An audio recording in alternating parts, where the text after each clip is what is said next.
E vamos agora à análise com o professor de Relações Internacionais, José Francisco Pavia. Professor, muito boa tarde, Olá, seja boa muito tarde. bem-vindo.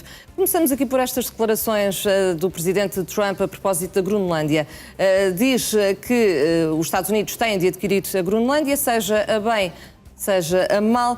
Alguma forma de travar, por esta altura, as intenções do presidente norte-americano? Olá, boa tarde. Antes de mais, para si ir lá para casa, de facto há aqui uma opção, porque não se tem falado nos últimos dias de outra coisa. E, portanto, enfim, não sabemos como é que isto irá, digamos, terminar. Houve algumas palavras, digamos assim, de contemporização, se quiser, relativamente à questão da NATO, em que, quando foi posto em cima da mesa pelos dinamarqueses a hipótese de que, se de facto os Estados Unidos avançassem pela via da força, que isso seria o fim da NATO, depois perguntou-se isso ao presidente americano e ele disse não e tal, e depois vamos ver, porque de facto, como eu aliás já disse aqui, também não lhe interessa, obviamente, que a NATO agora desapareça, porque a NATO também, como já disse, tem seguido, digamos, prioritariamente os interesses norte-americanos. E, portanto, há aqui um conjunto de soluções eventuais em cima da mesa, que também podem passar, eventualmente, por Donald Trump lhe aparecer outra prioridade à frente e esquecer o assunto Groenlândia. Também pode ser uma hipótese que Acha que é viável essa opção? Não sei, Vânia, o que poderia ser tão apelativo para que Donald Trump esquecesse a Groenlândia? Olha, o canal do Panamá, por exemplo, podia agora de repente começar a pensar que o canal do Panamá é que é absolutamente vital e importantíssimo para a segurança dos Estados Unidos, o que de facto é, mas enfim, mas não está neste momento no topo, digamos, disso. Portanto, enfim, poderia ser. Ou então, eventualmente, a transformação do Canadá no 55º Estado norte-americano, coisa que ele também falou, como se lembrará, logo no início. Portanto, como vê, tinha aqui um conjunto enorme de hipóteses e ele agora está, digamos assim, obcecado com esta. Bom, mas deixando essa hipótese que é remota, há aqui um outro conjunto de situações, quer dizer, os dinamarqueses terão eventualmente que entrar, caso a obsessão continue, em acordo com os norte-americanos.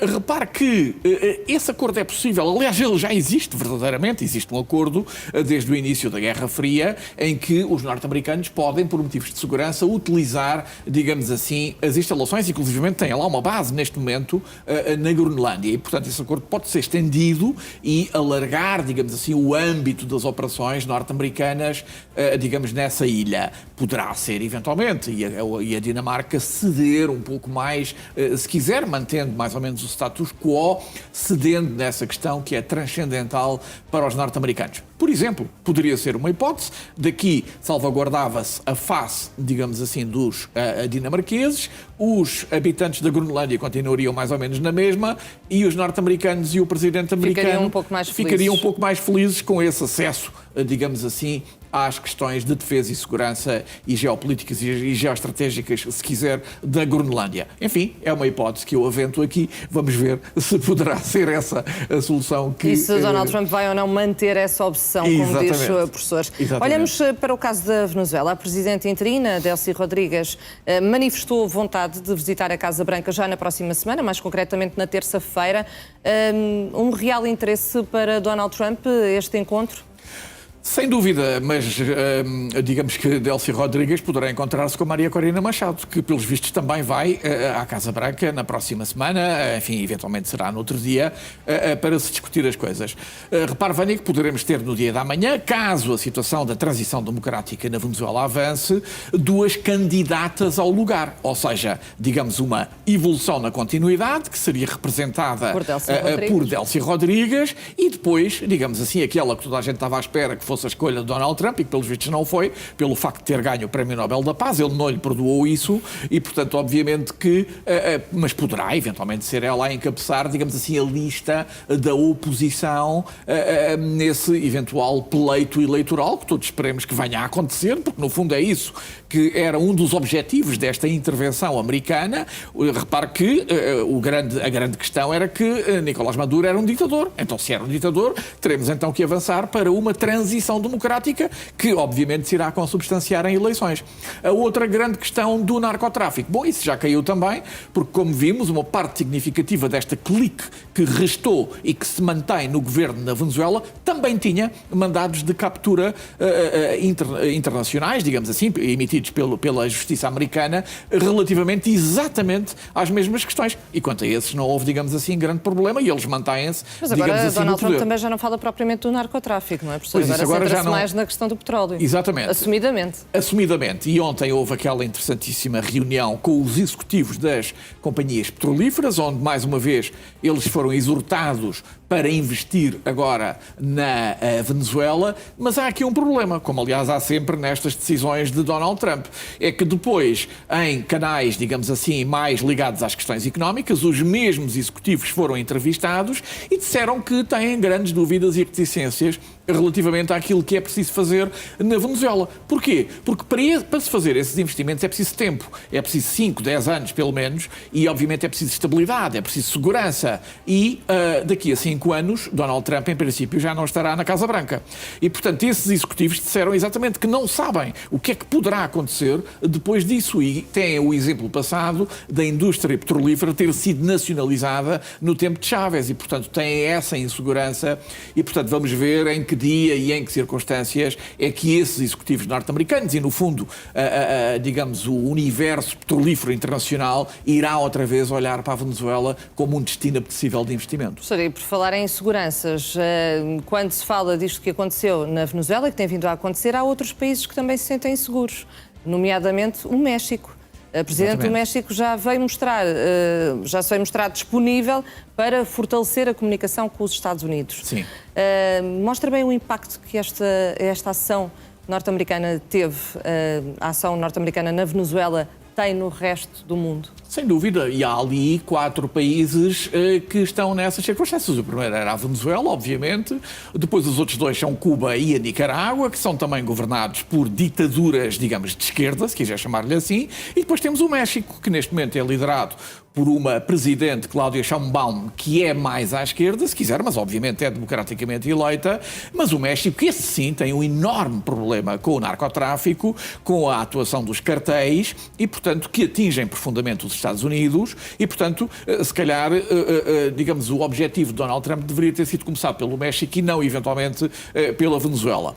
Mas aí há agora ameaças relativamente ao México, de intervenções no terreno para combater, digamos assim, os cartéis mexicanos, que esses sim, é preciso dizê-lo, constituem uma ameaça significativa não só para os próprios mexicanos, mas também para os Estados Unidos da América, e portanto a Presidente mexicana tem que olhar para isto com algum cuidado e, digamos que, eventualmente também marcar uma visita à Casa Branca para dissuadir o Presidente norte-americano de, enfim, invadir o México, coisa que aliás os americanos já fizeram várias vezes, digamos assim, no século XIX, ficando aliás com uma parte significativa daquilo que é hoje o sul dos Estados Unidos, já pertenceu ao México.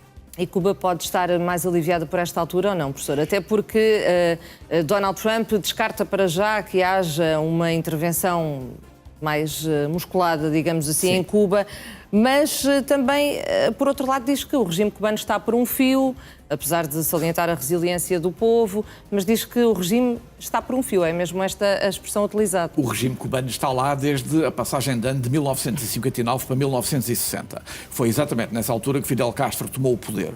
Depois de Fidel Castro, já houve o seu irmão, Raúl Castro, e agora Miguel Díaz-Canel, que é o terceiro elemento desse regime. Toda a gente já vaticinou o fim do regime cubano não sei quantas vezes nos 60 e tal anos que ele está no poder.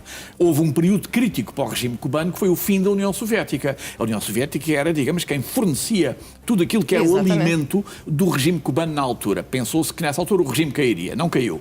Agora, o regime tem vivido com a ajuda do petróleo barato da Venezuela. A Venezuela caiu, vamos ver o que é que vai acontecer agora. Mas há uma novidade. O México, através da sua presidente Claudia Sheinbaum, que eu agora acabei mesmo de referir, tem substituído a Venezuela no fornecimento de petróleo a Cuba. E, portanto, se calhar vai ser mais um problema para Donald Trump impedir essa circunstância. Vamos ver quanto tempo o regime cubano durará, mas não se esqueça que há aqui um dado novo, que é o secretário de Estado norte-americano, que é Marco Rubio, que tem uma obsessão com Cuba. Ele é um cubano-americano, os seus pais fugiram de Cuba para a Flórida, nos Estados Unidos da América, e essa obsessão provavelmente não vai terminar.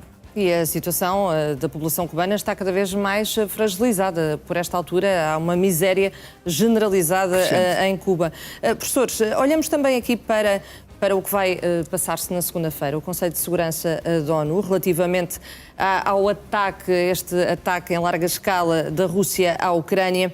O que é que pode trazer esse encontro? É uma reunião meramente simbólica ou há aqui alguma forma de travar estes avanços russos, tendo em conta que há também novas armas, mais potentes ainda, não é? Sim, a reunião foi convocada ou foi pedida pela Ucrânia e foi acompanhada por 5 membros do Conselho de Segurança, 5 europeus e 1 africano. Repare que os Estados Unidos não estão nesse número e, portanto, os Estados Unidos não acompanharam este pedido e isso veio, obviamente, na sequência destes novos ataques russos, nomeadamente este ataque, foi o segundo ataque com o míssil Oreshnik, que tem, aliás, umas capacidades destrutivas significativas e é praticamente impossível de interceptar e que atingiu a parte ocidental da Ucrânia, que tem sido mais poupada, nomeadamente a cidade de Lviv. O que é que aconteceu agora que levou a isto? Foi que, de facto, estes ataques relativamente a Kiev fizeram com que o presidente da Câmara de Kiev até, inclusivamente, exortasse a população de Kiev a sair da cidade porque não há possibilidade de os aquecer e, portanto, há um corte crítico, não é? total, precisamente na Ucrânia, nesta altura, é absolutamente vital que haja aquecimento e, portanto, não havendo, há uma situação desesperada da população em Kiev que não tem eletricidade, não tem meios de, digamos, ter esse tipo de situação que é absolutamente fundamental neste momento. E, portanto, derivado a esse tipo de circunstâncias e à utilização pela segunda vez